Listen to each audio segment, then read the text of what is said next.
Okay, thank you everyone for joining. We're still letting some people come in to the meeting from the lobby.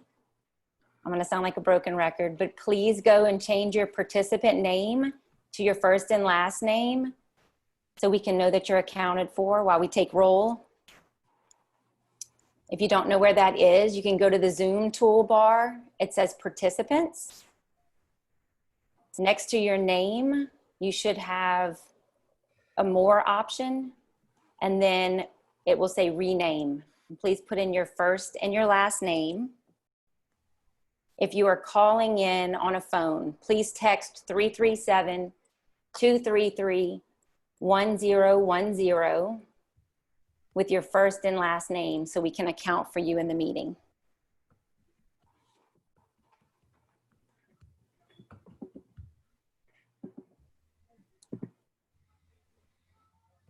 I also did want to let you know this meeting is being recorded. So that will be available after the meeting. We'll post it on the LafayetteConnector.com website, as well as send a copy to the committee members.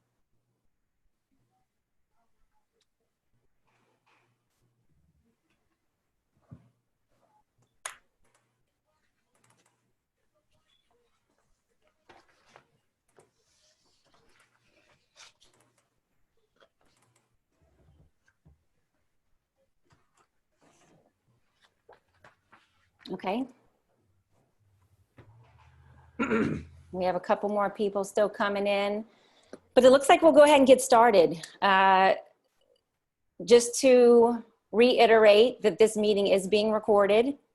We will provide this after the meeting on the LafayetteConnector.com website, as well as to committee members. If you have not changed your name in Zoom, if you're connecting via the computer, please go and rename yourself to your first and your last name so that we know that you are participating. If you are using your phone, please go ahead and text 337-233-1010 and give your first and last name so we know that you're on the call.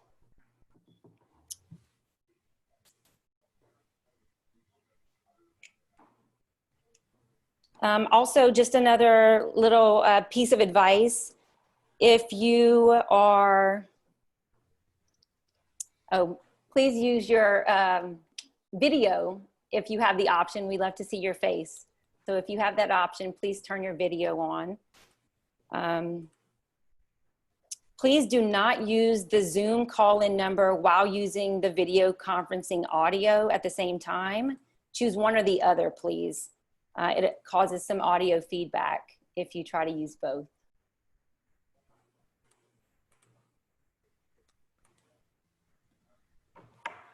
Okay, I think we're ready to get started.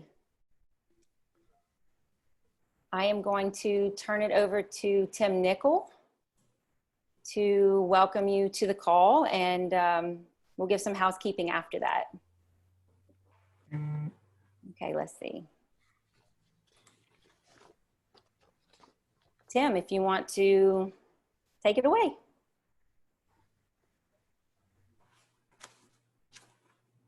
Let's make sure you're unmuted. Bear with us. There you go, Tim. Thanks. Thanks. Thanks, appreciate it. So I'm glad we're finally able to start back on this, get moving forward. We have majority of the alignment set from where we worked a year and a half, 2 years ago. We got to the point of the 4 alternatives. Kind of glad to see everybody involved again, and that's getting started with the CSS component. It's kind of exciting, kind of glad to see this. If you're not sure, this is the I-49 Lafayette Connector Advisory Group meeting. You've been selected to participate in this as we move forward the CSS process. We look at the various elements along the alignments we have right now, and this should be fun and exciting to see. For some of the new people on board, If you haven't met or dealt with me before, I'm Tim Nickel, the DOTD Project Manager. We have on here helping put together this meeting and the slides and the data and the design, the LCP team. And we also have our partners with FHWA, LCG, and the NPO as well. So with that, let's go ahead and get started. We have I believe this meeting is going to last from about 4 to 6. It's going to take a couple hours. And so with that, I guess, Jeff, could you take us on into the next slide? Thank you, Tim. My name's Jeff Grobe. I'm a landscape architect with the firm Stantec. And normally this part of the meeting, and most of it would be done by the task manager for CSS, John McNamara, who's not able to be with us this evening. So he's asked me to step in, and I'd be happy to. This is it's a real treat for me to be able to take everyone through this part of the process, and let's get started. Why are we here? This is an introductory meeting, and it really has 4 reasons. It's a restart of where this project was at when it started back in October of 2015. When we started the whole thing in October of 2015, we were about to begin the CSS process, which we are now beginning again. So the purpose of this meeting this evening is to restart this integrated CSS, which stands for Context Sensitive Solutions, the SEIS, which is Supplementary Environmental Impact Statement, Section 106, and the preliminary engineering process for the I-49 Lafayette connector. The second purpose of this meeting is to introduce new LCAG, Lafayette Connector Advisory Group members, to the project history, and to refresh those former CWG and TAC members of what we were doing when we last spoke and we were last together. We're going to introduce this evening bridges and structures topics, because they are the subjects of the first 2 workshops that will follow this. And lastly, we're going to identify the next steps for the rollout of the whole I-49 connector design process. We have many new members, and this is a refresh for everyone involved in this CSS process. Bree, what do we got coming up tonight? Ah, look at that, there's an agenda. Well, we're going to restart the 49 connector process. That's the first item of business. Then I'm going to go through, we'll have a fairly detailed review of the project history and the outcomes to date. And then following that, we'll have a period for discussion and feedback from y'all and the committee. Then we'll have what we'd like to call Bridge 101, which is really an introduction to the parts and pieces of bridge structures. And you need to know that and be somewhat conversant in the vernacular of bridge structures, because that's going to be the topic of conversation for the first 2 workshops. And then again, we'll have another opportunity to discuss what you've heard and to get some feedback. And then finally, we'll go through some next steps. We'll summarize what we talked about this evening, and then we'll talk and we'll wrap up and have further discussion until Bree cuts us off at 6. Thank you, Bree. So with that, I say we go back to you, Bree. Let's have some of the procedures here that we're going to be talking about using this evening. Thank you, Jeff. Yes. My name is Bree Hodges. I am with the Lafayette Connector Partners Community Outreach and Public Relations Task. So I'll be your moderator for tonight.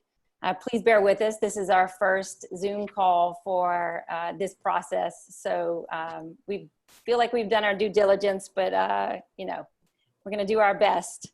To go over a little housekeeping for tonight, I did want to remind everybody that this meeting is recorded, and we will provide it on the LafayetteConnector.com website after the meeting, as well as to the committee members. If you are on Zoom on your computer, please change your name. So we have your first and your last name. You can go to the participants toolbar, find your name, click on more, and then put in your first and last name under rename.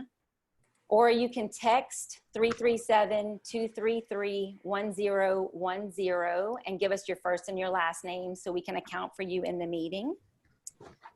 This is how we're going to take roll for you. Let's see. You will see LCP and DOTD designated for our team on their pictures or in their name, so you know who will be speaking and answering questions. Going through a little more housekeeping, we have, if you are using Zoom video, we'd like to see your face, so please put the video on for us. We did want to let you know too that we will be asking for feedback after this meeting, so you'll get a short survey asking how you felt about the meeting. Did it work for you? About some times, maybe about upcoming meetings. So look for that in your email, probably beginning of next week, so we can get your feedback.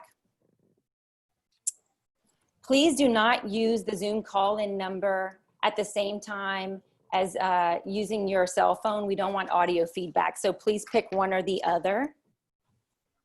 All participants other than myself and those assigned to speak in the agenda will be muted to avoid background noise and distractions. We are going to be taking questions, like Jeff said, during Q&A, which will be about 10 or 15 minutes at designated points during the presentation. If you would like to submit a question, please use the chat in Zoom. Please give your name and what your question is, and we will try to answer those to the best of our ability. If we do not get to those questions, we will definitely have them recorded and try to answer them after the meeting. If you are calling in on your phone, you can text your question to 337-233-1010, and we'll make sure you're put in a queue, and we'll get to your question in the order that it came in for the section that we are on. So we're going to try to take as many questions as we can, but we will be strict about the time frame and try to keep it to 10 to 15 minutes of question and answer so that we can get through the presentation. Let's see. We have about 60 plus people on the call right now. Like Tim said, it's a 2-hour meeting, so our goal is to keep it to 2 hours. So we will end at 6 o'clock. And I believe, just another little housekeeping about questions. I will be reading your question out loud as they come in for those designated times, and we will give it to the committee member, the LCP or DOTD member that can answer it. So that's kind of how that process will go. So please chat your questions or text your questions. We'll put them in a queue. I will read them aloud, and then we will answer them for you. And with that being said, I think we're ready to move into the presentation. Yay. Thank you, Bree. Okay. So this is a restart of the I-49 Lafayette connector CSS process. And it's been a long time coming, as Tim noted. We were going full blast, and then we took a break there for a number of reasons, but now we're back. And I think it's important to understand what exactly is the integrated CSS process. You can go to the next slide. So there's some key features here. It is an integrated process for both the CSS, the SEIS, as I said, Section 106, which is an environmental impact statement section, and also the preliminary engineering. And it's really an integrated program of a variety of tasks that are occurring simultaneously. And we'll show you that in a couple of minutes, how many things will be working all together at the same time. Right now, so what we have here is the first meeting of what we are now calling the Lafayette Connector Advisory Group, or LCAG. Rolls off the tongue, I know. But what it is, it's a combining of the CWG and the former TAC that we used from October of 2015 to when we paused.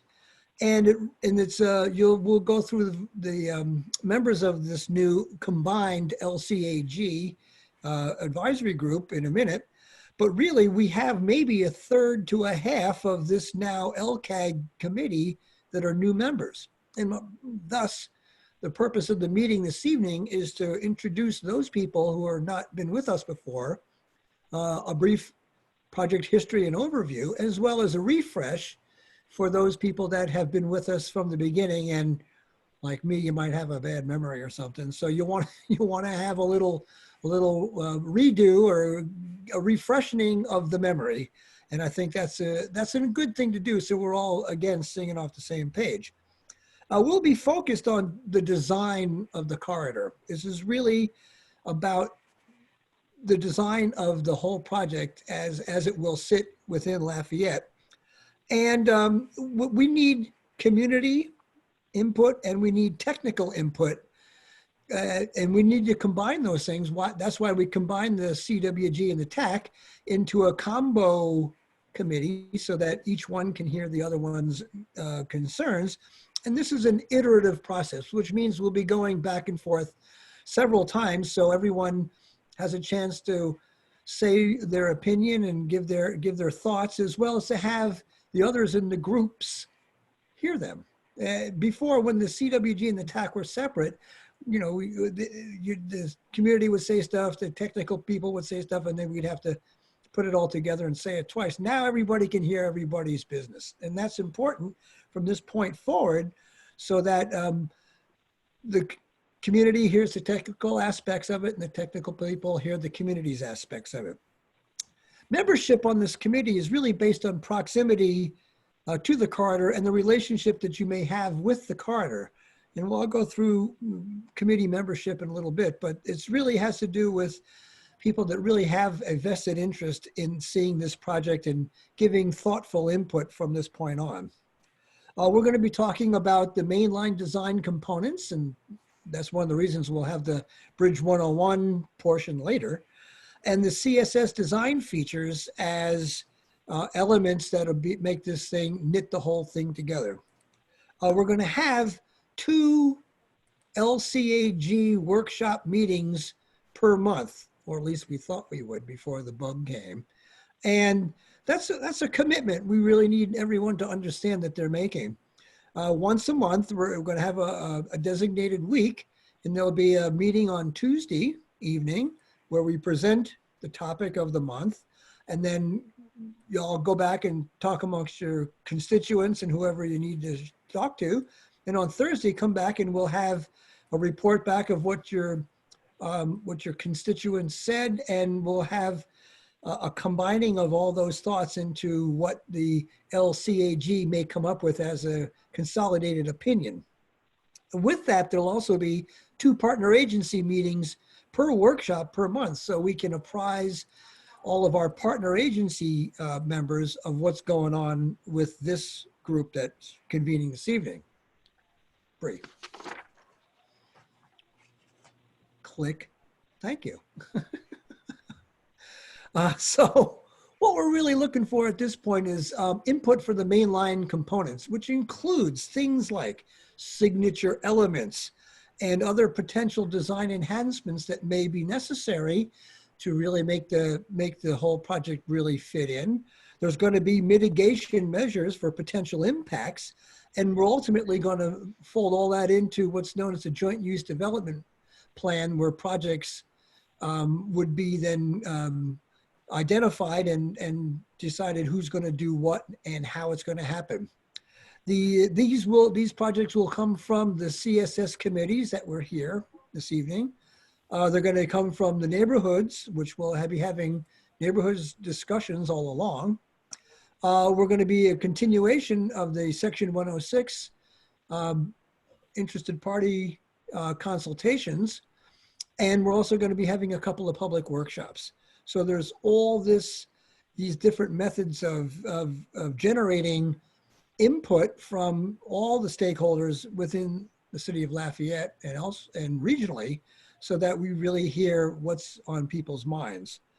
At the end of all of this, what are we doing it for? Well, the end of it is there's work products that come out of it when we're done. And the first one really is the CSS Design Standards Manual. And what that'll be is a summary of all the decisions that have been made throughout these 6 workshops that we do, such that They're put down on paper, they're codified into a manual, and then as the project goes into final design, everybody will be clear what's going to be done for what. Like, for instance, what are the piers going to look like? What is going to happen over here? What goes on underneath the structure over here? All those decisions that we've been talking about during these workshops will then all be assembled and put into this design standards manual for when the project moves into final design, because right now we're still just planning, believe it or not. And that will then lead and guide the final design such that the wishes of the community are put on the plans. There's going to be a Section 106 memorandum of agreement, an MOA, so that all the decisions that are developed and the ideas that have come up through the Section 106 process that will occur or also are codified into a memorandum of agreement. And lastly, probably the most important one, or equally important, is the joint use development plan. There's going to be lots of things that this committee will identify that somebody will have to step up and say, I'll do that. I'll take care of it. I'll pay for it. I'll look after it. Whatever it's going to be. There's going to be things that have to come to an agreement before anything else takes place, or else we can't, in good conscience, put it into the plans, because it's going to be an orphan if we don't. So the joint use development plan is an agreement between all the city and the state and the federal government of who's going to be doing what, and who's going to be taking care of what. And that's a big deal. We'll talk about that in a little bit. Great. So I turn your attention to this document. You got it all in your packet. If you're a committee member, you received one in the mail, and it's probably easier to look at the hard copy than what's on the screen, as what I will be doing, because I'll be looking at my hard copy too. And I urge you to take a look at the second line, the blue one, the context sensitive solutions process. That identifies some major areas that we'll be going through. There's these focus areas. The first 4 workshops that we have out of the 6, we're going to be talking about the things that are listed in that first bubble, the mainline CSS design features. We're going to talk about where the road is and the right of way and where it sits. We're going to be talking about what happens to the existing Evangeline Thruway and how does it function with this I-49 roadway. We're going to talk about things like how do you have, what's the necessary access to downtown, and also what goes on at the Pinhook intersection. Those first 4 workshops are contained in that first bubble. The second one, the second oblong, is the remaining stuff. And that's where we talk about everything else that's important to a lot of people. And we'll discuss those in workshops 5 and 6, like landscape treatments and site furnishings and lighting and bike paths and all things that also make a complete roadway system that is integrated and functions with the city's fabric. And we need to do that so that we can then go to the third bubble in that line, which then you'll see as the draft version of the design guidelines manual, which I spoke to a moment ago. That's where all this stuff winds up as a summary of all the work that we're doing that we will do in these workshops. And that's to then go as you'll see, it goes off the page there, it goes into the final design of the project. And that's really the heart of this process. So you're going to be going through these series of workshops where we present topics that are necessary to know about when you design a facility like this, and we'll get feedback and information from everyone that has a vested interest, such that we can put it all together into this design guidelines manual to be used when the project then goes to final design. If you look down at the bottom there, the first black square on the blue line, third from the bottom, it says introductory meeting. That's where we are today. Okay, so you can see there's a lot of stuff to the right of that, and all of those all those workshops that I was just discussing are all on that line. You see design workshop 1, 2, 3, 4. Then we'll take a little break to do 5 and 6. You'll note where there's executive committee meetings where we report back to the executive committee. There'll be right above that line, you see those green diamonds. Those are when we're going to be meeting specifically with each neighborhood and coterie. We're going to go and have some sit downs and get real intimate on that level and that scale, such that we have every chance and every opportunity to hear what people say. More than anything else, we need to really give everyone an opportunity to speak up, speak out, give us their ideas, and then we can know which way we're going from there. There'll be, in the bottom line, you see there's a couple of public workshops where those red stars are, where we go out and we hold a big event in a gym or a public meeting hall or someplace to allow anybody that's heard about this job to come down and take a look and see what we're doing. We'll have boards and exhibits and experts like myself where you can ask me a question, and we will be there for y'all to come in and get an understanding of where we're at and where we're going. So you can take a look at this. This is really helpful. This is this is the roadmap here of where we're going for the next year and a half. Next, Bree. So we talked about how we constituted this LCAG. Up above on the top there, you can see where we were in the concept refinement phase. We had both the CWG and the TAC, the Technical Advisory Committee, but they were independent committees with very different constituencies. They each developed their input, and that was reported to the executive committee for their consideration. Now that we're in this integrated CSS process, we felt that it was time for those two committees to combine into one, so each can hear what the other has to say from their perspective, and then similarly report back to the executive committee what the consolidated findings are. So let's talk a little bit about who is on this new LCAG committee. Well, probably first and foremost, or equally, it's a three-legged stool, is the community representation. I'm not going to read them all because y'all can, but you can notice that we have representation from all the historic districts, all the coteries. We have business community representation. We have faith-based community representation, community betterment organizations like the one Acadiana. We have anybody that is not the city or the state or the feds is community representation here. And we really tried to broaden this and throw as wide a net as possible because this is a big job and it takes up a lot of the city. And we need to be able to say, we really want to have feedback from all up and down the corridor. So this is how we gleaned representation from the community. Then, because we're in the city and parish of Lafayette, we got to have a substantial amount of folks from the city and the parish. So you can see here, we've got everybody that very well could have a vested interest in this. Obviously it's public works, obviously it's drainage because it's all about the water.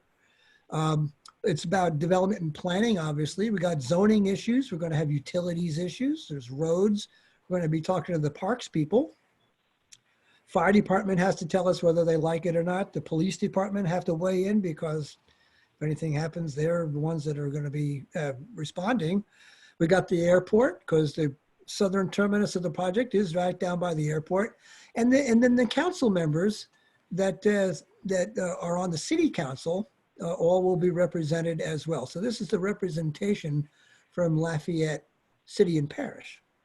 Then you've got the region, the state, and the feds. So who's that really? That's Acadiana Planning Commission, the MPO. You've got the DOTD, much like that handsome young fellow right below me, Mr. Nickel. Hello, Mr. Nickel. And the heads of the various sections, the bridge section, the environmental section, and the roadway section. Then we're going to have also representation from the FHWA, who's got a large monetary stake in this, and also Congressman Higgins as well. So all of that is what is the LCAG. That then reports to the executive committee, who is ultimately going to have to say yes or no. We accept this or we don't accept that. And we've gone this way so far, and that's how we got to where we are today, is when all through the winnowing process of having 19 possible alternatives, it was winnowed down through first input from the CWG and the TAC, but ultimately it came to the executive committee to decide, well, what do we really want to have to move forward? Because you can't have a million options. So we really needed to winnow this down. And that's, as you can see, it's the mayor, president, parish president, and these various folks. It's Sean Wilson from he's secretary of DOTD, the folks over at FHWA. And this is the executive committee that will ultimately say yes or no.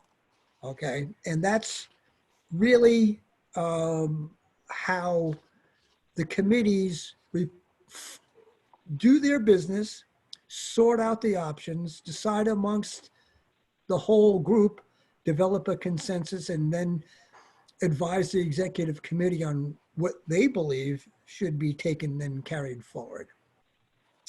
I think it's time to hear from Mr. Wallace. Mr. Wallace, is that you down there? That's it. Thank you, Jeff. Hey, Appreciate how you doing? the handoff. My name is Steve Wallace. I'm privileged to be the project manager for the consultant team, LCP, for this project. And wanted to go through a little bit of the project history and some of the outcomes to date for the project. Just to back up to the executive committee real quick, to be clear, the executive committee will make recommendations to DOTD about the project and all the things that come out of this committee and other input. So DOTD will ultimately be the decision maker, but they will listen to and intake a lot of input from all the committees and then through the executive committee as well. And so as project partners in the screen, the slides you're seeing right now, the state DOTD is working hand in hand with the Federal Highway Administration and the local Lafayette Consolidated Government as well, and the Acadiana APC Planning Commission also. And so we're working in partnership toward a project that has a purpose and need. And in the big picture, that the purpose and the need for the project that we're all talking about today, it's a key component of I-49 South that starts at Lafayette and goes all the way down to New Orleans. It'll improve the safety of the corridor in this area, provide a critical regional and national transportation linkage as it's built. And as we may be facing sooner rather than later, need a critical hurricane evacuation route, which this will be. And it'll relieve traffic in the area around Evangeline and that whole corridor, both the existing and then the future traffic that could be in that region. And all of that will help to increase regional mobility, benefit intermodal transportation like access to the airport and other ports up and down I-49 South. And all of this really meets the intent of the original legislation that enacted this project and has really enjoyed local agency and government support along the way. It's been a long time coming, a lot of plans for constructing a freeway in the corridor here. And that's the purpose and need of the project.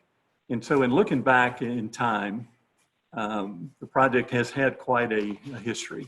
And Bree, you can change the slide. And starting back in 1990, when the project began, from 1990 to about 2000, we're showing some of the milestones along the way. And I'll just go through a few of those. For the first 10 years of the project, a draft EIS was being developed. And a lot of other input was being gathered from the community and from other studies that were done along the way. Public hearing was held in 2000 that led to a record of decision, or you'll hear this term ROD, R-O-D, which stands for Record of Decision, that was made back in 2003. that ROD led to the original CSS work that was done in 2006.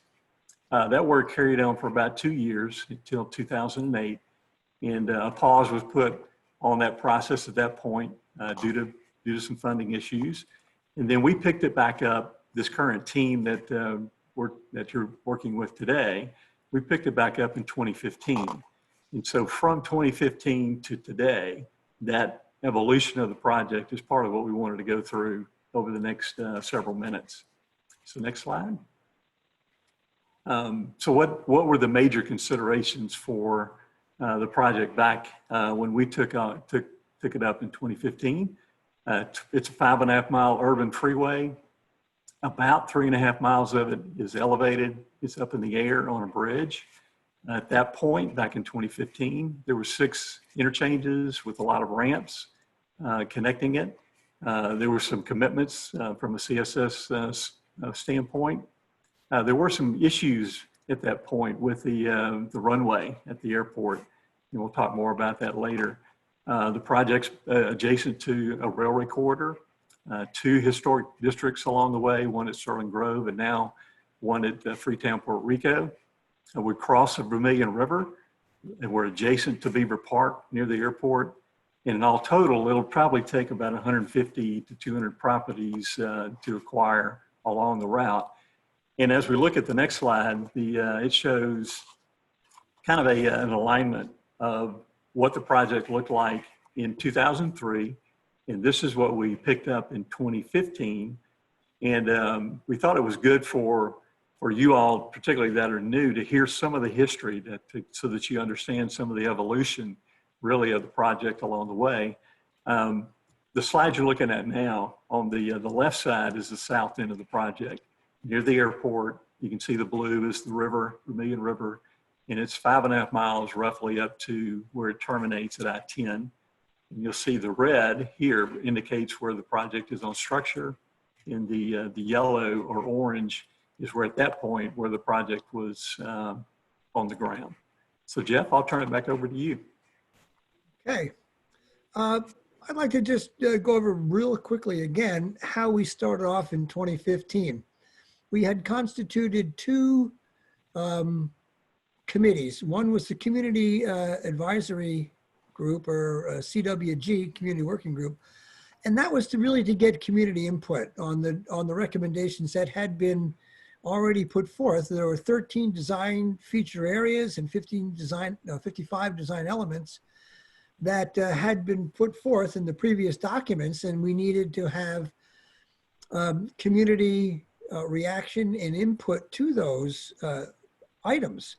Concurrent with that and adjacent to it and simultaneously with that was the Technical Advisory Committee, as I said, and they do a technical review of those same 13 design feature areas and 55 design elements from the technical perspective, what the community thinks about any particular item and what a technical person might think about a different, the same item could be wildly different because of their perspective and where they're coming from. But you can see there in this graphic that both of those groups would funnel down into the executive committee and give them their opinion and their advice, such that the executive committee would then make recommendations to develop solutions that would go into this final design standards manual. And it's really not any harder than that. It was really a funnel where we gather lots of information and winnow it down such that at the end we have a solid set of recommendations that can be moved forward to the final design aspect of it. So with that, where are we going next? Concept refinement phase. Oh, my favorite.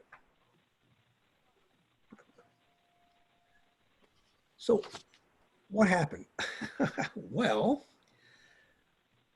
in 2015, when we started, we were focused really on one thing, which is the design features of the corridor, which is, again, where we are today. We started off with the first workshop and we started talking to folks. And now remember, as Steve had said, we're now 2015 where the alignment was from 2003. And that's in the world of highway design and stuff, a lot had happened in that decade, the 10 plus years of how you do this. And we talked as we were going around and, you know, getting to know folks and, you know, having our first meetings and stuff, it became very apparent that there was much more going on than we were led to believe when we started, and we heard this. We heard that through our initial community involvement doings that this really needed to be something that was a lot greater than just a simple transportation project, as it needed to be something that would become a positive amenity for the city and parish of Lafayette. So we called that, we thought that that came to be known as the Lafayette Connector Acadiana's Path Forward. And we heard as people were telling us what they liked and what they didn't like, they were quite adamant about that. And it became apparent that maybe there's some rethinking going on here that might be necessary. But we developed partnerships that would go forward based on joint use things that would happen. And we started to build partnerships as this thing went through Central Lafayette. And we wanted to make sure that it was a well conceived of and well thought out civic facility, you know, community facility, so that it wasn't a poke in the eye, but it was actually something that was beneficial to the town. And then with that, there's community and economic development opportunities that we know that a project of this magnitude can encourage or not. And we wanted to make sure that community development was well considered as the proposed project moved forward, such that it would work in concert with that and not oppose it or be to the detriment of it. Next. So the first step really was this concept refinement process. We had heard that there could be certain things that could be improved, and it didn't take long for everybody to realize that the 2003 alignment and alternative left a lot to be desired. There were things about it that just weren't working anymore. It was conceived of in a roadway design from a different era. And if you really are putting something of this magnitude in a dense urban environment like Lafayette, you really have to think a little smarter about how it happens. So we said, well, you know, okay, I get it. We need to talk to folks and really understand what is the vision that the community has for this? What are the values that we need to incorporate into any project of this size that can be moved forward? So we had a half-day community vision and value workshop in January of 2016. Now remember, we began up again in October of 2015, and by January of 2016, we're already going, oh, wait a second, let's think about this a minute. And half-day visioning workshop led to several things that we realized were very important. One was that the alignment needed a little work. Everybody was looking at the potential bridge and structural design aspect of this, because it's a big component of the whole job. We looked at what were some potential CSS solutions for all of this, and what are the environmental issues that are very much on everyone's mind and aren't going anywhere. So we needed to, well, you identified that as community values. And the workshop that we did back then in January included a visual preference survey. And we asked people, here's a couple of different things. Here's a couple of versions of the same thing. What do you like? What looks better to you? So we did that. We did a visual preference survey. We had a discussion, and a part of it was on complete streets, so that the streets that were developed weren't just for cars, but they're for all users. We did this all through maps and aerials, where we did dots. You know, you've all been there, where you get 5 colored dots and you go put them on the things that mean most important to you. And we also talked about some of the record of decision issues and what are your priorities for what's really important to you that the ROD has or has not identified. And we also looked a little bit at some bridge preferences, and we had a whole session on bridge types, bridge structures, much like you'll see again later this evening. And these things were all part of this visioning exercise in the community values workshop that we did, so we could get a real good idea about how the community as a whole, which way they were leaning. And it was very important to get a good understanding of what the vision and value was, because we're going to come up with a vision statement. At the end of all this, you'll see in a second that we developed a vision statement for this job that reflected the community's vision and values that emanated out of this half-day workshop. But we were identifying the priorities and the values that the community members were identifying, such that it reflected a community-wide vision. And there's resulted in the vision statement, Bree. So we developed this community vision statement, and the things that are important, we understand that it's a regional transportation facility. We understand that it goes from the Gulf and is part way going all the way up to Canada in some aspects. But, and that's important. And if you're the federal government, you're part of the interstate system, you think that's why you're here.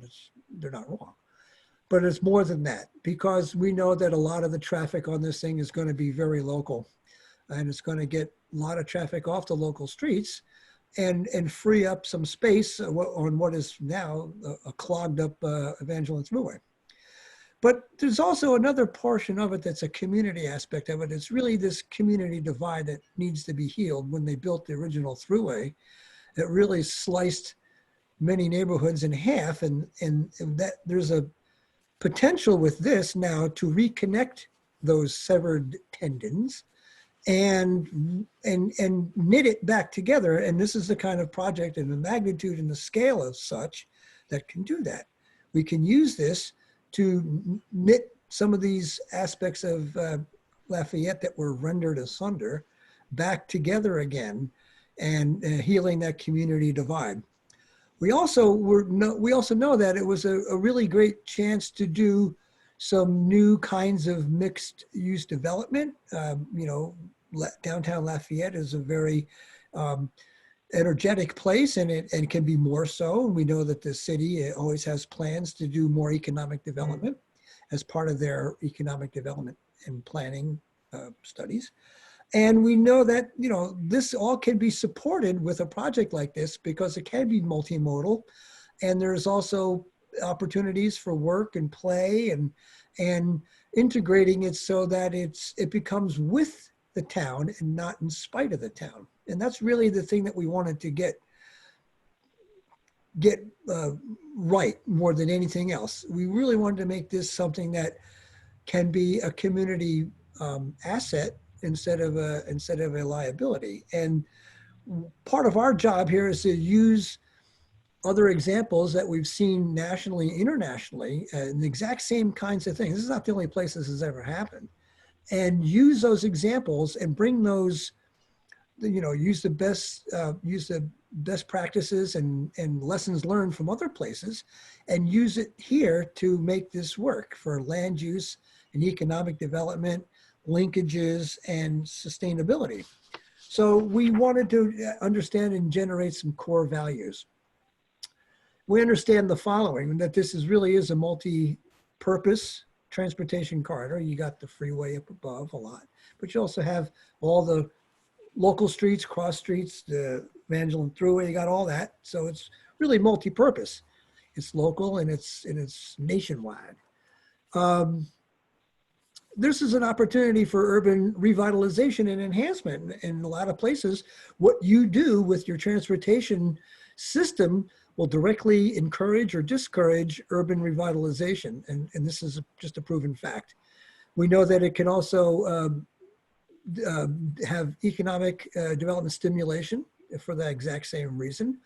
And like I said before, there's also opportunity for community connectivity for non-motorized users, for instance, bikes, peds, baby carriages, people walking dogs, the whole thing. We know that one of the values that we really had was that we needed to fulfill the ROD commitments and also these other strategies that are going to go to design, especially for the design of the main part of the freeway structure. There's environmental remediation that can't be understated at all. There's a huge environmental component here that we need to make sure that is addressed and remediated correctly. That's paramount in the DOT's thinking here. They have to do that part absolutely correctly. We have the context sensitive solutions that we'll talk about in a little bit. There's this community engagement process that I talked about, and we're going to go through that again and again. And we want to make sure that it really results in a development pattern for the city that is looking forward. It's a big deal. This is a big deal, and it can only be done if everybody helps out and everybody helps, gives input and understanding. And this is all part of how this concept can move forward. We know that these are the core values that we've identified through the initial working group workshop, and this is what we're still adhering to today and forward. So how does this work? So we developed this concept refinement process that was, again, really into funnels, I guess. And I don't know. I guess it's the winnowing process where we started off in what we call tier 1, and we asked for every possible thing you could think of, and there was no idea that was, too outlandish, almost, somewhere, but most, just about anything anybody came up with, we put it down there. We came up with 19 refinement concepts, refinements to the basic idea that it was going to start at the airport and wind up at I-10. Other than that, there were other things that maybe you don't have an interchange here, maybe you got an interchange there, you get downtown this way, you get that. There were 19 refinement concepts that were identified through the CWG and the TAC. And that's a lot of stuff. That's a lot of stuff, but we heard it all, we wrote it all down, we drew it up, and it was then analyzed and see if any, how many of these things were really, pretty good. Any of these things okay, or some of them kind of, So from there we went. That was tier 1. Tier 2 then did a technical, a broad brush, but still a technical evaluation of the 19 refinement concepts to see which ones could pass muster from a technical point of view. The first ones were just strictly, community planning and, just ideas without knowing if it would really work or not. The second tier, the green tier, tier 2, really started to decide or look at, could this actually do it? Is this viable from a technical aspect? Because if it's not technically feasible, it's a great idea, but it ain't gonna happen. So we looked at those and we came up with 5 concepts that, including keeping the old 2003 one as a base case of, we'll carry that forward to compare stuff against. But from there on, there were 4 other refinement concepts that you'll see in a minute really passed muster and seemed to make some sense technically. And then from that, we then took that into 2 series of refinement concepts in tier 3. And there you'll see the difference between the series. There was a series 4, there was the 4 series and the 6 series that winnowed down a little further. And then finally, one of those series was identified by the executive committee and the DOT and the FHWA to move forward into tier 3, where we really have essentially what it is, one specific alignment that has 4 tweaky alternatives to it, for a technical term, is tweaky. And that's really how we got to where we'll be starting with and moving forward from there. So we went from 19 to 5 to 2 series, and then the one that's moving forward with 4 minor alternative adjustments to it. This happened over 2.5 years. Keep in mind, after we did the visioning workshop and had the core value and stuff.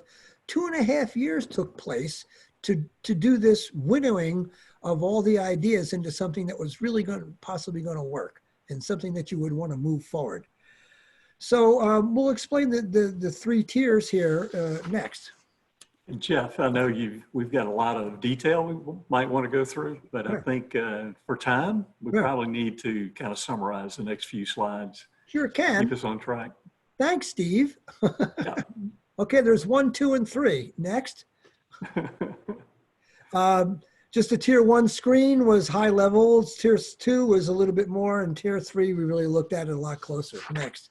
We just wanted to show you, another important thing was that there were potential design modifications to whatever the alternative came up to. There were also other things that you could do, not so dependent on what the alternative was. They could apply to any one of them. I'm not going to read them, but these are things that were like plug-ons or add-ons to, depending on what the alternative was, we could add this thing in as a little extra tweak.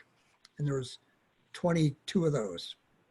Okay, so just to show you how we did this, in the tier 1, the CWG, we had all these, you see the alternative, the 19 on the side, and we ranked them. The CWG gave their opinion on whether they thought it was a good idea or bad. TAC did the same thing, and from 2 different points of view, you'll notice that the rankings kind of came out the same from coming at it from 2 different angles, which is really important to note. We just didn't come up with this, the decision out of space. It really decided, we looked at it and ranked them this way. Give me the next one, Bree. And then you can see all the things across the top there were the criteria that we used to evaluate this. And I urge you, I'm not going to do it now, but I urge you to take a look at the various criteria and see how the various alternatives down the left side, how they ranked with the different criteria for evaluation across the top. Okay. Tier 2 was more of a technical evaluation. For some of the ones that didn't even make it to here, they just dropped out. But we looked at 1A, which was the initial concept from 2003, and then there's the 4.1, 4.2, 6.1, 6.2. The 4 series were using the existing thruway as the couplet or the Grand Boulevard, which we'll get into. And the 6 series looked at having possibly a grade separated, possibly depressed section of the roadway in the downtown area. Okay, so this is, and then finally, with all of that, it came to tier 3, which then developed these SEIS alternatives, which you're now moving forward with. There's the Evangeline Thruway used as a Grand Boulevard with downtown access ramps south of Willow. Evangeline Thruway is a paired couplet with downtown access south of Willow. Evangeline Thruway is a Grand Boulevard, downtown access at 2nd Street, and then the Thruway is a paired couplet with access at 2nd Street. So it's really 2 and 2. You got the Grand Boulevard with where you get into downtown, and you've got the paired couplet with how do you get into downtown. Yep. Thanks, Jeff. And I'll go through some real brief overview kind of the alignments. What I want to do is compare where we started in 2003 and when we picked it up in 2015 to where we are today. So you'll be seeing 3 different sections along the route. And this first one is the rod concept, we'll call it, that started back in, this is the way it was back in 2003. The green on these sheets are elevated portions of the road, and then the yellow is portions of the road that are on the ground. And you'll see some red later on. Those are portions that would be depressed. And so green is elevated, yellow's on the ground, and red is depressed. In this area you're looking at, back up just one brief, sorry. To the left on the bottom of the screen is where the airport is. And that's where one of the issues was that we know we needed to address moving forward.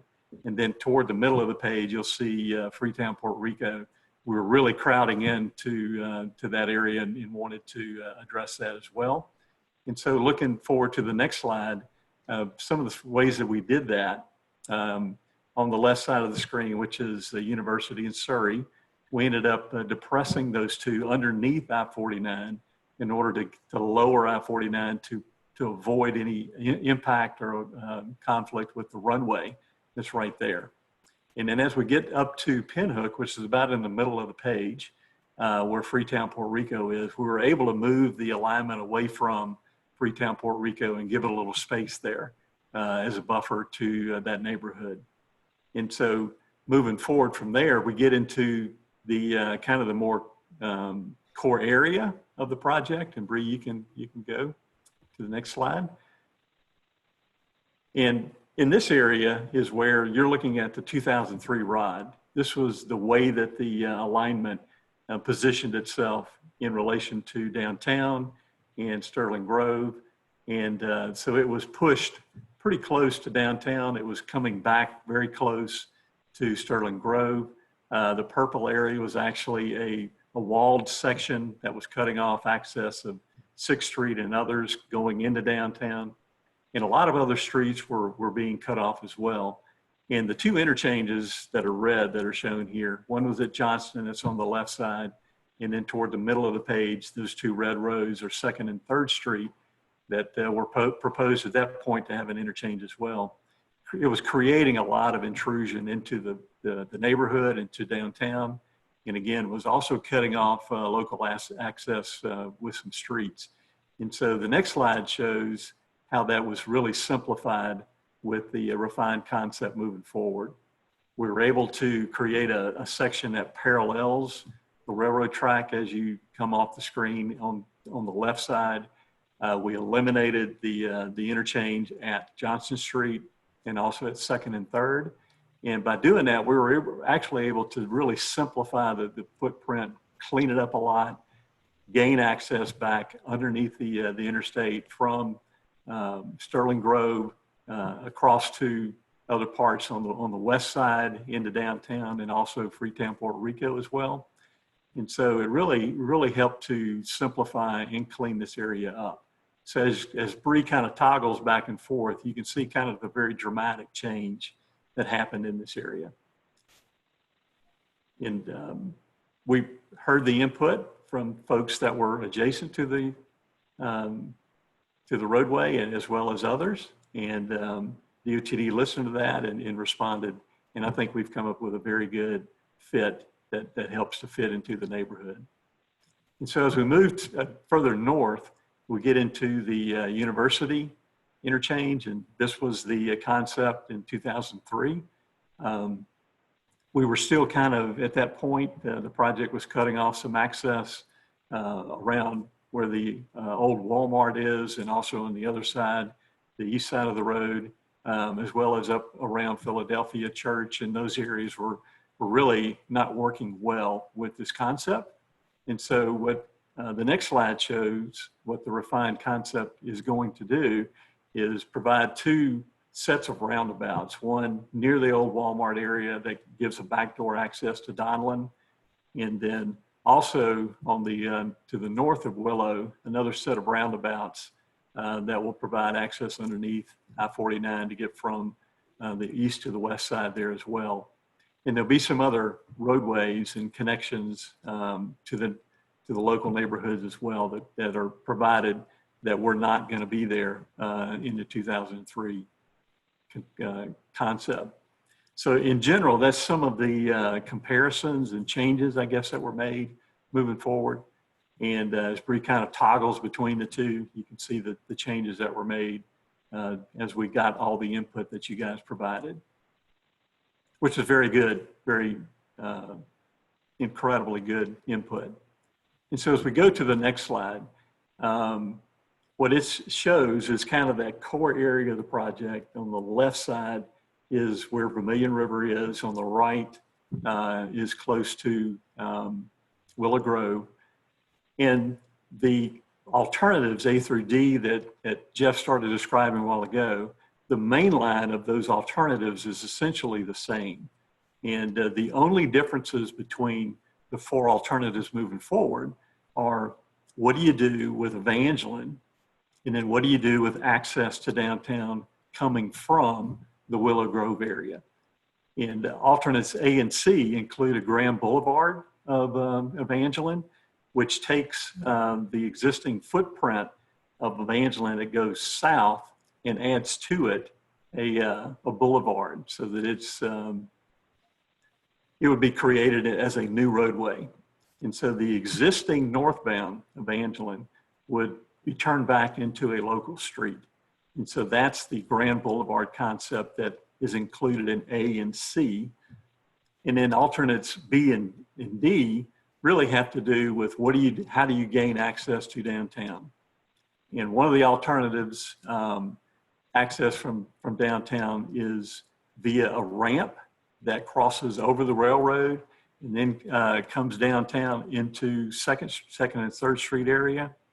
The other alternative has the access at the Willow Grove interchange. As you top the Willow Grove interchange, there would be a ramp that would take you down to that set of roundabouts that's shown in blue here on the right side of the screen. So as you put those two things and differences together, what do you do with Evangeline? How do you access downtown? Combine them into alternatives. That's how you get alternatives A through D. So Jeff, I think I'll pass it on to you. Okay, thanks, Steve. I just wanted to real quick, I won't go through them all, but as I mentioned before, we have 6 design workshops coming up. And you'll see the topics here. The first one is discussing the main structure. You read them here. The second one is talking about other mainline components. The third one is talking about that Evangeline couplet or Grand Boulevard that Steve mentioned a minute ago.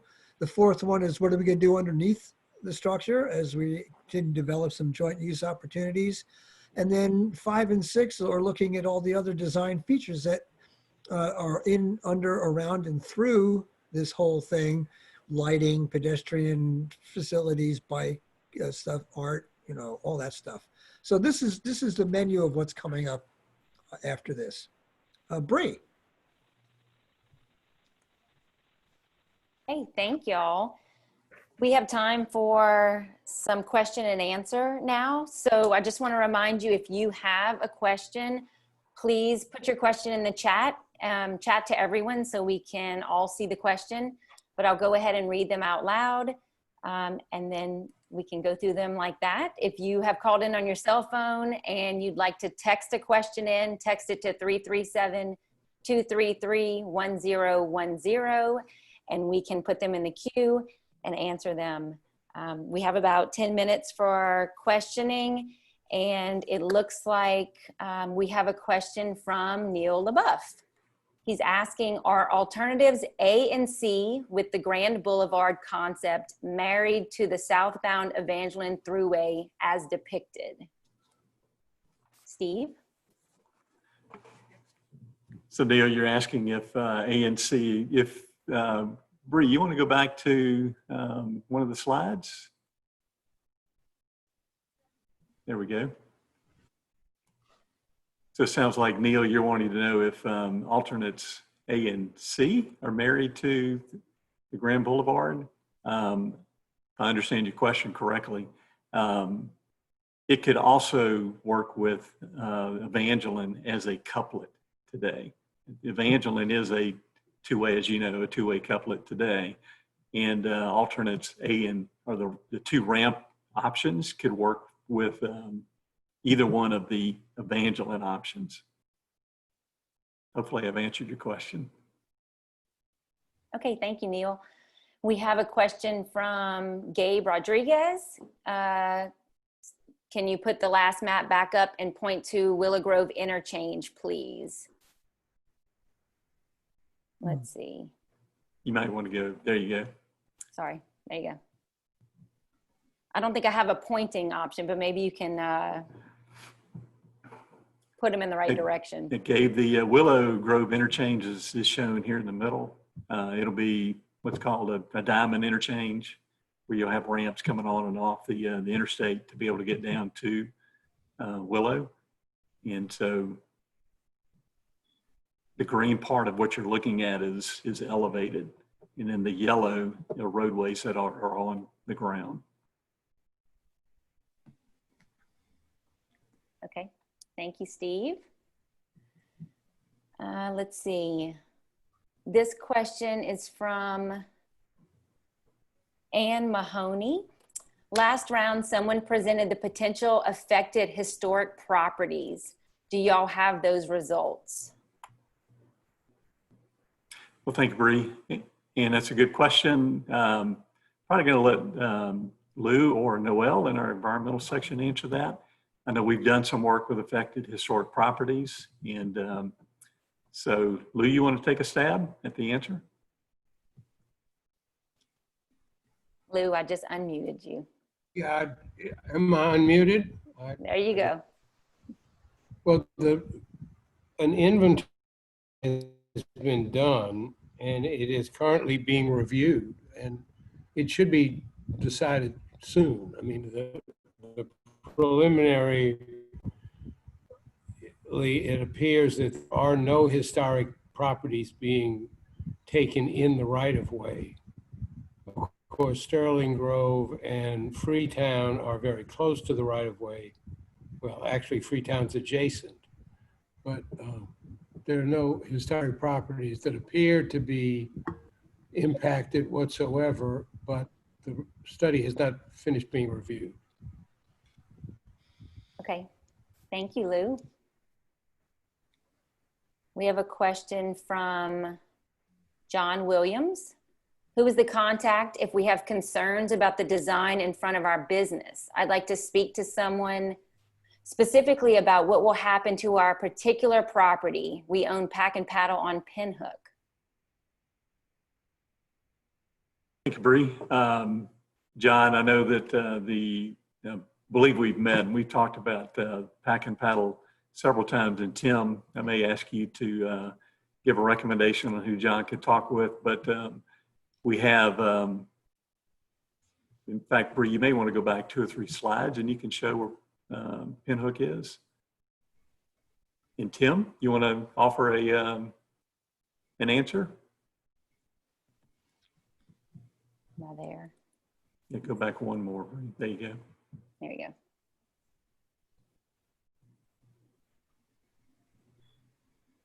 I don't know if Tim's muted, maybe. Tim, you there? There you go. Yes, I just got unmuted. As far as real estate, we would have to talk to DOTD Real Estate, and we haven't started, I guess, that acquisition in that area yet. But you could talk to DOTD Real Estate, or you could send me a question, or environmental, depending on what exactly you're wanting. Yeah, I think his question has to do with what will happen to his particular property. So may want to start with DOTD Real Estate and see if you get your questions answered there, John. And then if not, we can go from there. Okay. Thank you. This question is from Chris Cole. I'm sure most know, but the Walmart on Evangeline Thruway at the rail trip generation. Right, that's a great point. Chris is with the Acadiana Planning Commission, and it deals a lot with the traffic. And so that'll be reflected in our traffic models and such as we go forward. And so the trip generation will kind of adjust to what's being planned or what potentially could be at that location in the future. So that's a good point. Thank you, Chris. This question is from Troy Wayman. Is there a significant cost savings to the Grand Boulevard concepts versus an elevated roadway? If so, wouldn't that make the connector more viable? Troy, just to make sure we're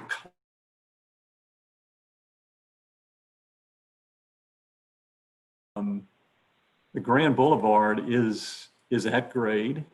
One more, maybe. Thank you. There you go. The Grand Boulevard that's shown here is the 2 skinny yellow lines next to each other. Those are at grade, and the main line is green. It's elevated throughout this whole stretch. And so the slide that we're looking at right here, Sterling Road's on your right, into the top of the page is downtown.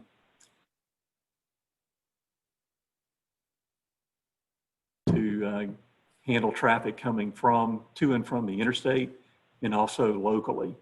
And so the alternative with Evangeline would be, is it this Grand Boulevard that's shown here, or is it the one-way couplet that you have today, where there's the northbound one-way, and then a block over toward the interstate or toward the railroad, you have another one-way going south. And so that the decision with Evangeline would not affect what happens to the mainline elevated part that's shown in green. Hopefully I've answered your question. Let's see, David Sheremy asks, once construction does begin, do you have an idea how that would affect access to the airport and Vermilionville? Yeah, once construction begins, there obviously will be some phasing of the construction that happens. And so with the particular, as you're looking at this slide right now, on the left side of the screen is where the access to the airport would occur. And so in trying to avoid any impacts, I guess, to the runway, we've had to depress University and Surrey underneath I-49. And so there will need to be a significant sequence of construction that allows traffic to flow through that area while construction occurs. And so all those answers haven't been totally ironed out yet, but we have a good feel for what it will take. And bottom line is traffic will have to continue to be able to be accessed to the airport, to Vermilionville, to the park and other areas that are right adjacent to this particular construction. And so details of that would be forthcoming in later phases, for sure. Okay, and John Williams will get you the phone number for DOTD Real Estate. I'm sorry, we need to move on to the next section. For the questions that have not been answered for this section will be answered in order that they came in at the end of the presentation when we have the summary and wrap up. We're gonna jump into the Bridge 101 section right now. And if there are follow-up questions after the presentation, we can give you contact information, where to email them, and we will answer those questions for you. I am going to turn this over to Gary Magi and Bradley Touchstone to go through Bridge 101. Good Gary? afternoon. There you go. Good afternoon. My name's Gary Magi. I am the structure lead for the LCP team. And today we're going to talk about kind of, I'll say, the ABCs of bridges, and also talk about, like Steve has shown, you know, where these bridges are along this corridor. And then lastly, my friend Bradley is going to speak to some more context-sensitive solutions on these bridges and how they can impact and improve really the appearance and the cohesion within the corridor. So first part, bridge types. Okay, so you're all familiar with lots of bridge types. Beam types, as you see in the upper left, are just exactly what they are. Everything on I-10 from New Orleans to Baton Rouge is a great example. One down, you think about truss bridges. You can think about the Huey Long Bridge, or maybe the Crescent City connection. And then there's arches and suspensions and so forth. And down in the lower right, you have cable stay bridges like you might see on the Hale Boggs Memorial Bridge. So there's a lot of different types of bridges that you see, and you know, basically we'll look at those as we move into the corridor. So let's talk about the bridge components. Next slide, please. So when you think about bridges, or you talk about bridges, there's basically two things. There's what they call the superstructure and the substructure of the bridge. Okay, the substructure pretty much is everything above, right? It's the deck, the bridge railing, and the girders, right, that carry the roadway, whereas the substructure stuff is underneath, right? You talk about pier columns and abutments, which are the ends of the bridges. And the things that support those things are piles and shafts and spread footings. And those superstructure and substructure components make up a typical bridge. Next. Here's a couple visual examples, and you can see in the lower right the abutments that you'd see typically anywhere as you pass under a bridge, or maybe on the left where you've got bridge columns. Bridge caps are what support the beams or the bridge girders, and those two words are used synonymously. And then you see these dimensions in here, and these features that I call them, 22-foot vertical clearance and 150-foot spans are what we'll be using, and these features through the viaduct section of the corridor. So that's some of the feedback that we had heard earlier in the example. So let's go to the next slide. Here's more detail where you see the pier cap, the column underneath, and a bridge railing up above. So, so when you hear those terms, think about these things, think about these photos or what have you, and then we can move on. So let's go on to the next slides, and let's talk about where these bridges are located. Next. Bree left us.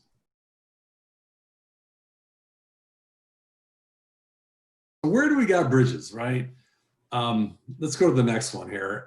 There's bridges, throughout the corridor, and we've kind of classified them as 6 different areas. At the south, which is to the left, you got the bridges that are at the Calais-Saloom interchange.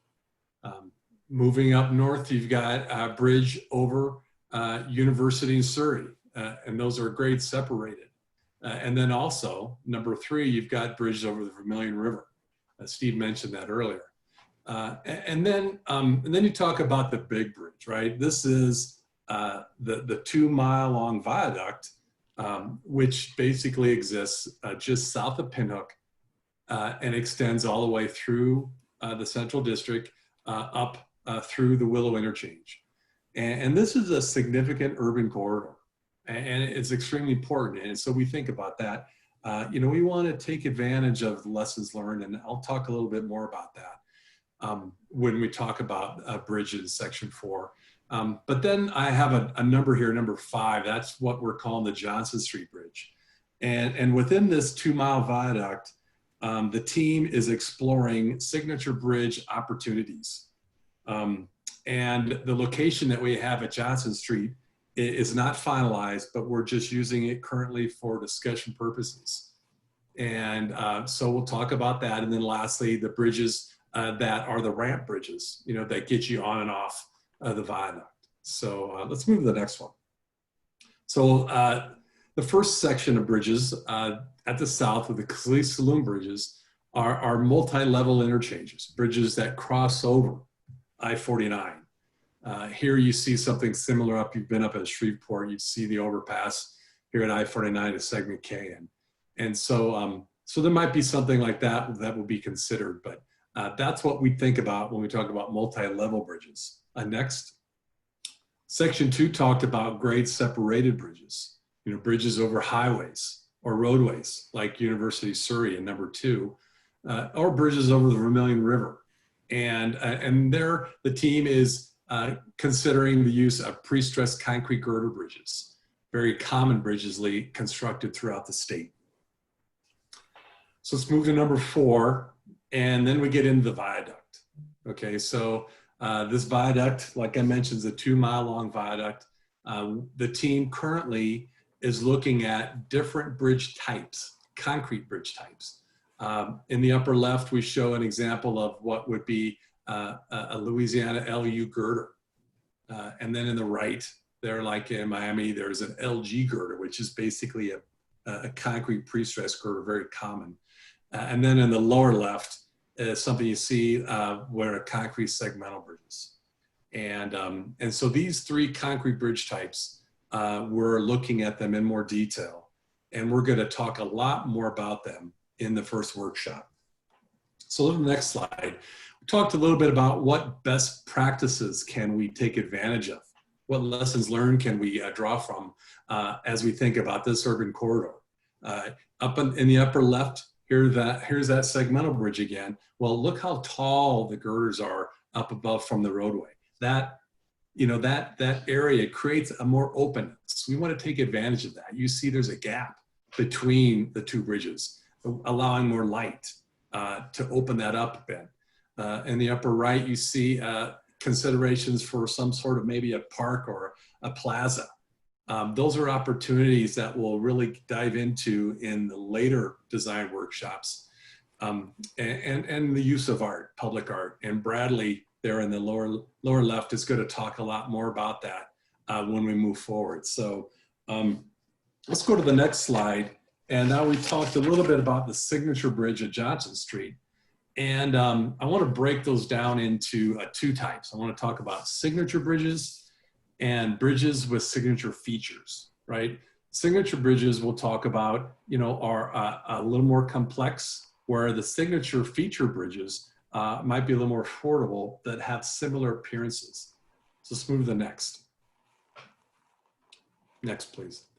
Signature bridges, like you see here in Washington, D.C., basically exceed the value of quality and aesthetics, right? They make a bold statement. And most importantly, you know, they basically combine beauty and functionality and become a focal point from the public. And of course, right, it costs more than a conventional bridge. So next slide, you see some iconic bridges that you're very familiar with here in New York or San Francisco or down in Tampa Bay, cable stayed and suspension bridges.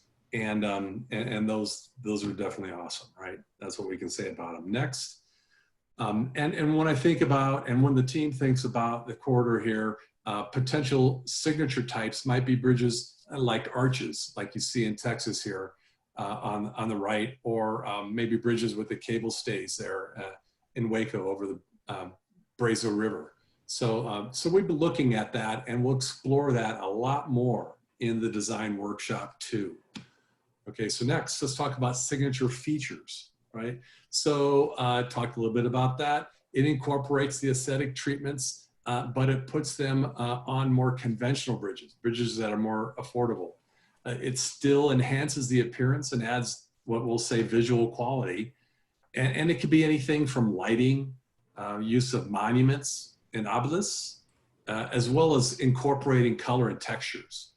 And this type of signature bridge element, you know, is more affordable, right, than the signature bridge. And so that's something we'll look at. Next, here's a couple more examples. Here you see on the upper right, we've got lighting along cables on a bridge.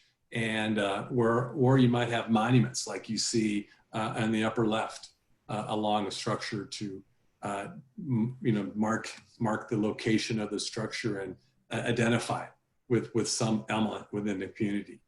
So that's the kind of advantage we can take up. When I think about the last bridge type, which is bridge 6, those are the ramp bridges.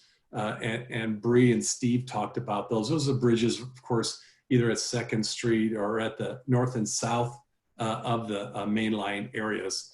And those bridges will be a little more common, but they'll just match what we have going on and considered for the viaduct structure. So now I'm going to hand it over to Bradley, who's going to share some ideas about CSS and bridge time. Thanks, Gary. My name's Bradley Touchstone. I'm the bridge architect with the LCP team.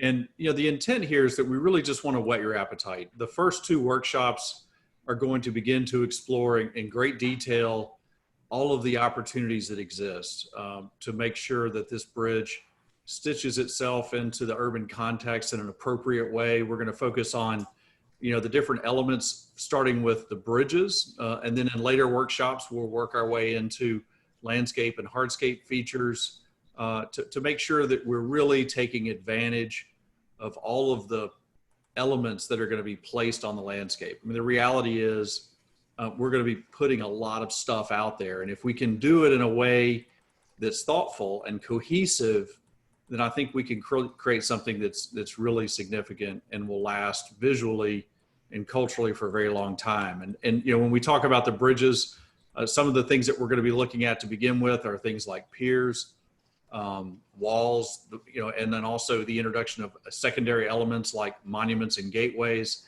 and look at ways in which we might be able to incorporate art in public places, things like abutment, murals, and a variety of different kinds of elements, again, that take advantage of the kinds of things that are going to be being constructed on the site. Next. And this has been done successfully in a lot of other places. Most recently, I-49 segment K up in Shreveport. It was a very elegant interchange, and one in which we were able to incorporate public art in the form of these precast architectural medallions, where we were able to engage the local arts community and begin to create some ornamentation for the bridge that was somewhat understated, but really began to speak to some of the cultural priorities within the community. Next. We're also going to be looking at ways in which we can treat walls, things like form liners, staining, ways in which we can begin to enhance the visual character of some of the walls that'll be along this project. Next. And then also, again, thinking about, art in public places, and can we incorporate things like murals?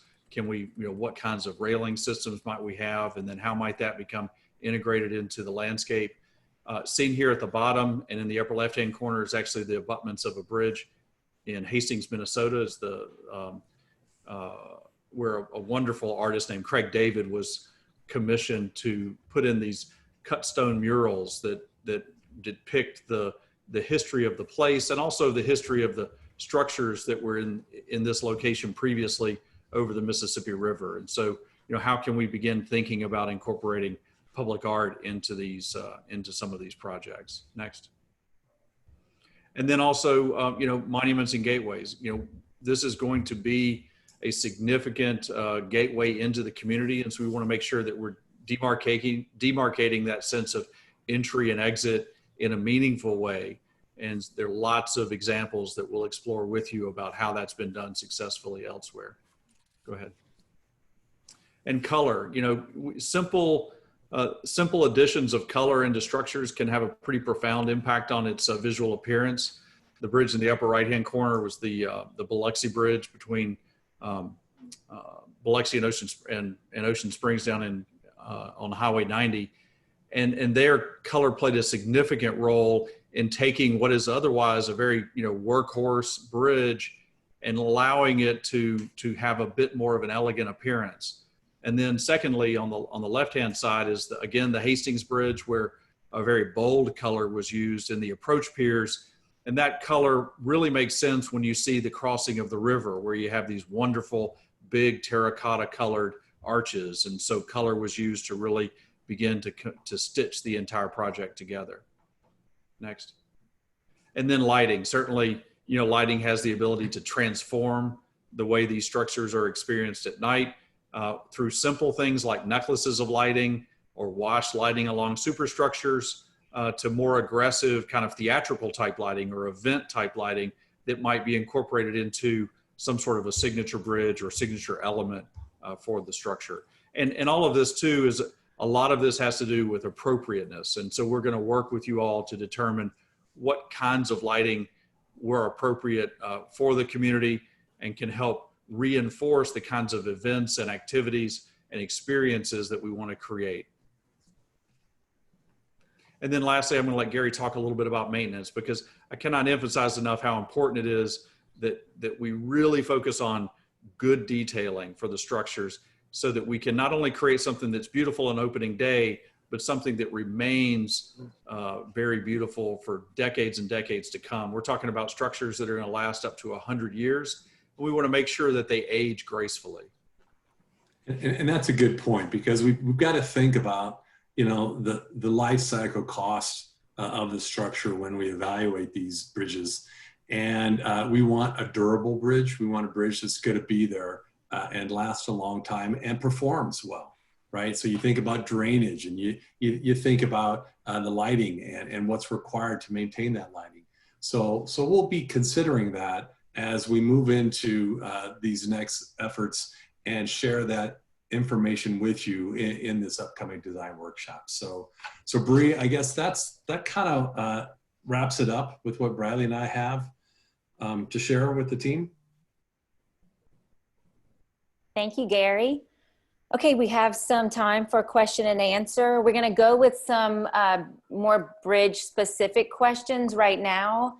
And I think there was one from Anita Bagno. Circling back to Jeff's point earlier about the joint use development plan, who typically pays for these types of elements in projects like this? I'm going to defer that to Tim. The team has had a lot of internal discussions about that very topic. So let me make sure and unmute Tim.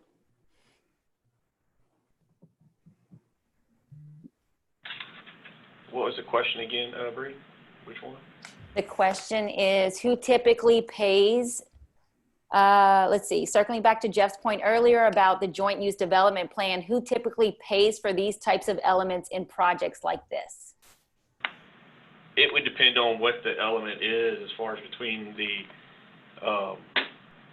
community or the state, or, you know, what we agree to. I mean, if it's like some type of enhancement or something, typically most enhancements are paid by a local entity. And they also typically take the O&M. So, but if there's some kind of feature that the department agreed to O&M or pay for, we would. But typically it's the local entity if it's an enhancement, something in addition above and beyond the required needs for the structure or transportation element. Okay, thank you, Tim. Another bridge question from Charles Bull. How can noise produced by traffic on a viaduct or bridge be mitigated or avoided? There's lots of ways to do that. The one answer, of course, is the use to consider of noise walls. But I guess I'd like to pass it on to Steve, because I know Steve Wallace's team and the LCP will be looking at that very thing as we move into our design. Steve? Yeah, thanks, Gary. I mean, from a noise mitigation standpoint, I mean, a noise study is part of what our team, the environmental portion of our team will do. And if it hits a certain a decibel level that's above what the existing levels are, then from a noise mitigation standpoint, those options would have to be employed. It could be noise walls, it could be other things as well. But that will be part of what we talk about moving forward in these workshops. And so those noise studies have not been done yet, but they will be part of what we do.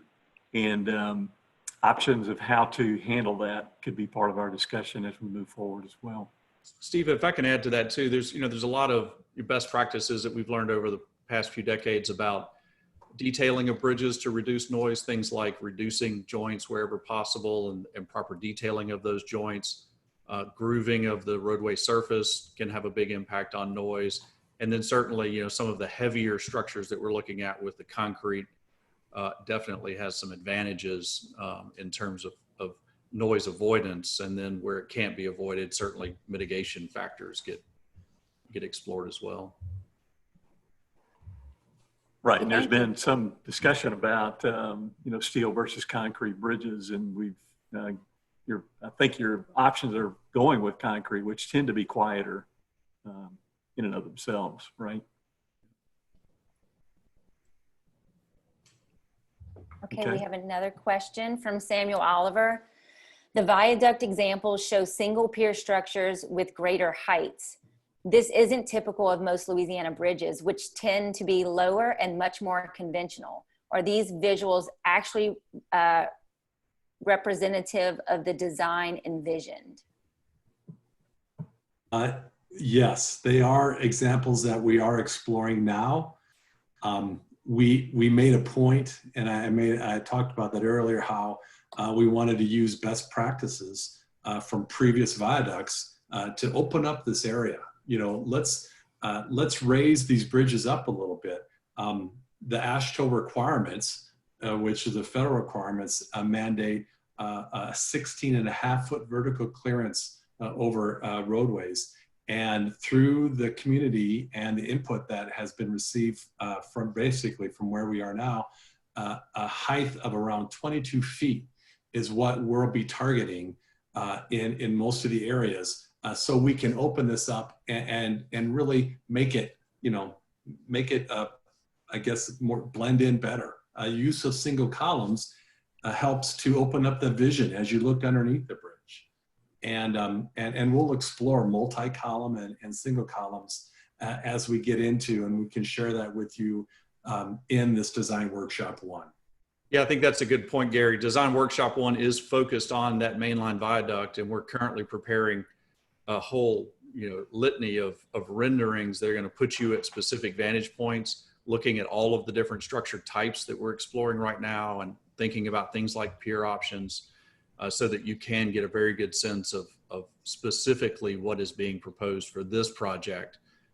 So look forward to Workshop 1. Okay, thank you. We have another question having to do with bridges from Gabe Rodriguez. So many cities across the country are battling the creation of homeless camps below bridges. How can neighborhoods impacted by these bridges avoid this problem, as it is unhealthy for the homeless and the neighborhood? That's a very good question. I'm probably going to defer that to Steve again, but again, by opening up these bridges like we're doing, we're creating, I guess, more visual openness, through and underneath the structure, and hoping to help mitigate that in some ways. But Steve? Yeah, and I think part of as Bradley mentioned, part of the best practices that have been learned across the nation and how to handle that will be part of what we integrate into the whole CSS design. And part of that starts with making it as open and appealing to everyday folks as possible, and having the community actually use that space and not leaving it dormant. And so that, along with, I think, other practices we can discuss at the next couple of bridge workshops that we'll have. And I know that is a concern and something that we can discuss more in detail later on, for sure. Okay, I think we have time for one more question about bridges. From Anita Bagno, what would cause us to change the height of the bridge to something greater than 22 feet? I think that's just going to be a community answer. I guess, we'll be listening to the group as we go through these workshops and hear what kind of feedback we get about that height. And, and then decide, and provide recommendations with the DOTD, if an additional increase is required. I don't know, Tim, right. I know we've talked a little bit about that, but. Well, going back to what Jeff mentioned way back in the presentation that you can scroll back to, not you right now, but as you individually want to go back and look at this, there were some potential design modifications that were identified along with the refined alternatives. And one of those was the potential of raising the main line from 22 up to some other height. And so that there again will be part of the discussion as we move forward into these next couple of workshops. Is that something that the community through y'all's input would want to consider? If so, what would be the cost of that? What would be the benefit of that? Does it help to address any of these issues that might be of concern? And so that is something that was the height of the structure above 22 is something that was mentioned, and we said that we would carry it forward into further rounds of CSS, which is where we are today, if that makes sense. Okay, thank you. We'll move on to the next section. I think, Jeff, this is you. It is. Wonderful. Okay, so I want to talk about now what? Next steps. Well, as you heard, I talked about we're planning for a series of CSX workshops, first of all, 1 through 4, and then 5 and 6. And that'll come somewhere 30 to 60 days. We don't know if they're going to be like this one, virtual or in person. We just simply don't know yet. We wanted to see how this went. We wanted to see how things open back up, what the bug has to say about all this. But the plan is to continue on with our plan, as you saw in that very long and wide schedule, to roll out these workshops and do them in a sequence of 1 through 4 and then 5 and 6. Concurrent with that is also to continue with the partner agency meetings so that they are kept fully informed and abreast of what we're doing, so they can make their decisions as well. Also, as you saw in that matrix and scheduled before, we're also going to be doing some neighborhood meetings where we sit around at the table and talk in detail about what specific neighborhood concerns are. Those could be a little tougher to do virtually. I don't know how we would do that, but that's what the schedule says, and we're planning on doing that as best we can. All of this is to be determined, but that's the way that this was identified, and this is the way we want to do it. After the first 4 workshops, we're going to do a public workshop, so the public can be brought up to speed and informed about what's happened so far. And specifically with the main line and the Evangeline Thruway, and that might be in 4 or 5 months from now. Again, not knowing how this is really going to work yet, but we're going to try our best. But you can see where it fits in the sequence of events. Other things have to happen first before this happens.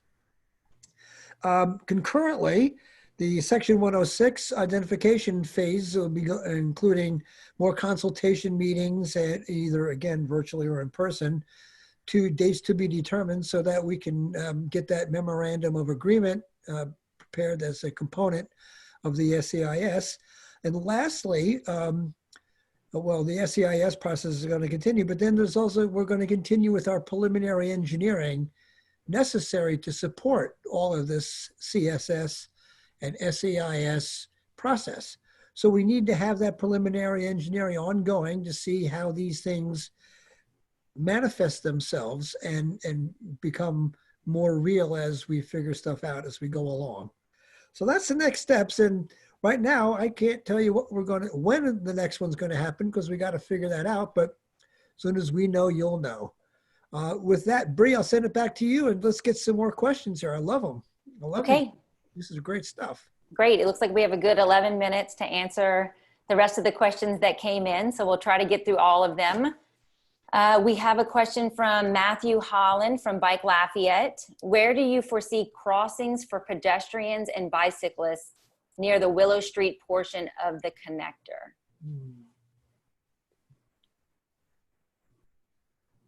Mr. Wallace or Mr. Thank Grove? you. Bree, you want to go back to one of the layouts that I think it would be the last one that shows that Willow Street area. It's going to be way up around slide in the 30s. Yes. For Willow Grove, two significant ways to be able to cross under, really 3 in that area. Along Willow itself, Willow will be on the ground, and the Evangeline or the I-49 will be elevated. That's the green part.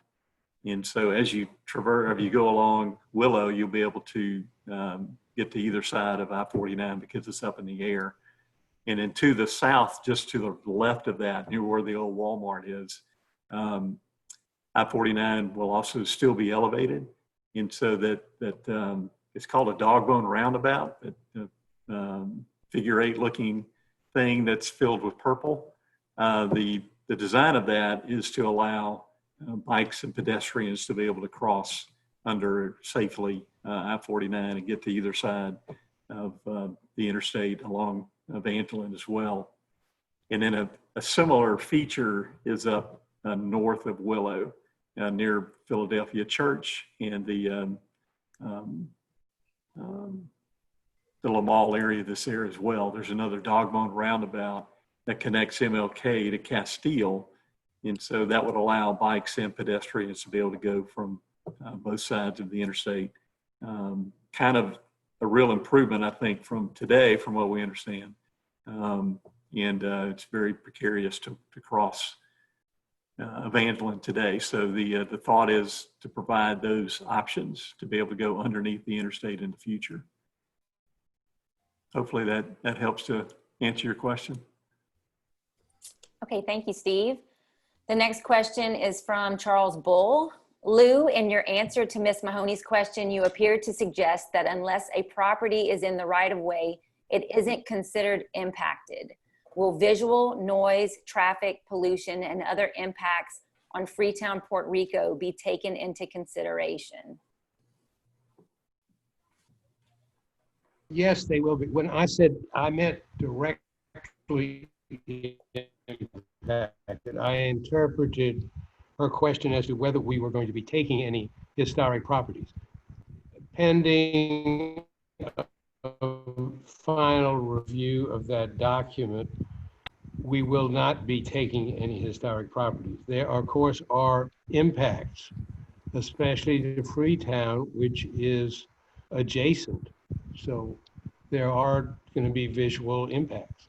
The noise impacts do not have anything to do with it being historic. However, any noise impact to any receptor which meets the criteria of the state policy and the federal policy would be treated the same way, whether it was historic or not. But the visual will be addressed, and that's one of the main issues of the 106 consultations that will take place once the work is finished. I hope that answers the question. Thank you, Lou. Let's see, we have a question from Bill Barrios. I think this is a question. St. Genevieve Church has a down ramp exit emptying onto the southbound Evangeline. Right, Brian, I'll take a stab at that one. If you can advance backward in the slide to back to maybe slide 39. I'm sorry. Go back to 41 where you were. Just to clarify, there you go. Just to clarify, how do you get downtown in either one of the alternatives that we're talking about, the ramp that would get you downtown? One option is that you actually go over Willow and keep going south, and there'll be a ramp right at that point, well signed, that says to downtown. That ramp would tie down to, it's very hard to see in this scale, but it would tie down to that Dog-Bone roundabout that you're seeing near the old Walmart. And so that's one option. And that's reflected in one of the alternatives. And so now, Bree, go down to slide 39. The second option would be you actually keep going south on I-49. You go over, you go past the old Walmart, you go over the railroad spur, and then you would have an exit at that point that allows you to get off the interstate down to Evangeline. And it is around the Sterling Grove area, as I think Bill was pointing out. And so just for that option is where that ramp would be. For the other option, as you come over Willow, there would not be a ramp at Sterling Grove. And so that literally is part of the feedback that we need to get from you guys as we go through these workshops, is what's more desirable, and to get your input on that. Would you rather have a downtown ramp near Willow that eliminates any clutter and ramp work near Sterling Grove, or would you rather have the ramp near Sterling Grove that puts it in closer proximity to downtown? And so there's trade-offs there. There's obviously pluses and minuses, and we want to hear from you guys on what your opinions are on that. Hopefully that helped answer the question. Another question from John Williams. Is there any guesses as to when there may be groundbreaking on building this project? I think Tim Nickel has some shovels in his office. And I think he's been ready to go, but I'll let Tim answer that question.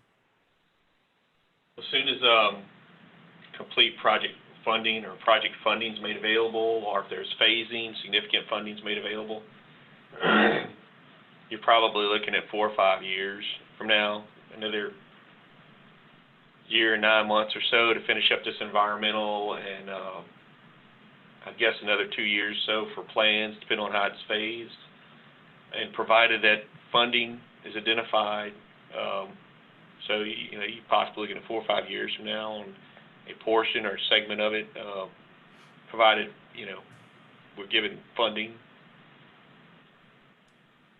That'd be my hope, at least, maybe sooner. Okay, thank you, Tim. Another question from Gabe Rodriguez. Can you clarify one option to access downtown Lafayette has to be made near Willow Home Depot? If you don't exit there, downtown is bypassed completely? No other opportunity to patronize downtown businesses? Right, and I'll take a stab at that. As I was describing before, there's the two options of getting from the interstate to the downtown area near 2nd and 3rd. One at Willow, and then the other is a ramp that's located near Sterling Grove. If you were to miss that, how do you get to downtown?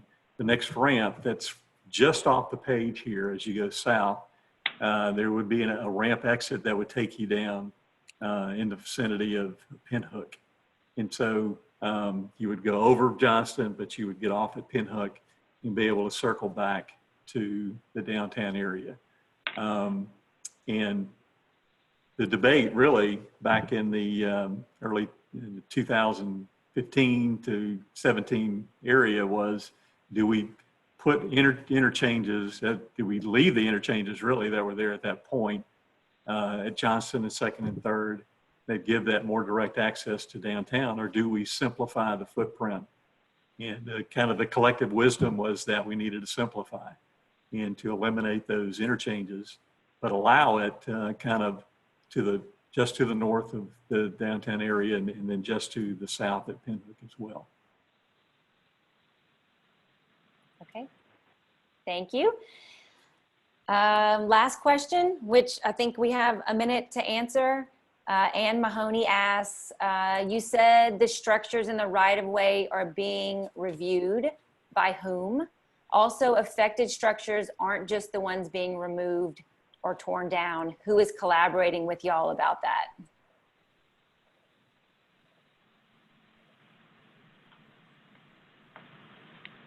So Lou, I'm gonna let you answer that one. Let me find Lou real quick and get him unmuted. There we go. All right, well, I'll try to make this as quick as possible. The historians studied everything from 250 feet on the east side of the 2003 proposal to 250 feet on the west side. And they identified those properties that were either contributing elements or which were potentially individually eligible for the register. The right-of-way as it is today proposed has no historic properties in it. And as I tried to answer to Charles's question, when the 106 process takes place and we have meetings and talk about it, any effects on either Sterling Grove or on Freetown, Puerto Rico that are a result of the highway will be addressed. But at this point, I can't tell you what those effects are. Sterling Grove is now more than 100 feet farther away from the thruway than it was proposed to be or than it is today. And Freetown didn't exist before, so no one analyzed what the impacts were before. So we're really starting from scratch and saying, this is the right of way, these are the historic districts and meetings, and it's determined to be adverse impacts will be mitigated to the extent possible. I can't really go much further than that. We're at the same point with 106 that we are with CSS. Lou, your phone's breaking up a little bit. We might have to answer that one offline. And we're at time right now. So I want to thank everybody for joining the meeting. Again, we'll be sending out a survey to ask for your feedback and how you felt about this meeting so we can make plans going forward. We do have a recording of the unanswered questions, and we'll be getting back to you with those answers. If you have follow-up questions after this call, you can submit them to mbaca, M-B-A-C-A, at bbrcreative.com, and we'll gather all those questions and respond accordingly. And again, this meeting record will be on the LafayetteConnector.com website and distributed out to you, the committee members, after this meeting. I think early next week is what we're looking at. So thank you again for joining us, and we did it on time. So thank you. Great job, Bree. Thanks. Nicely done. All right. Thank y'all for joining. Bye-bye.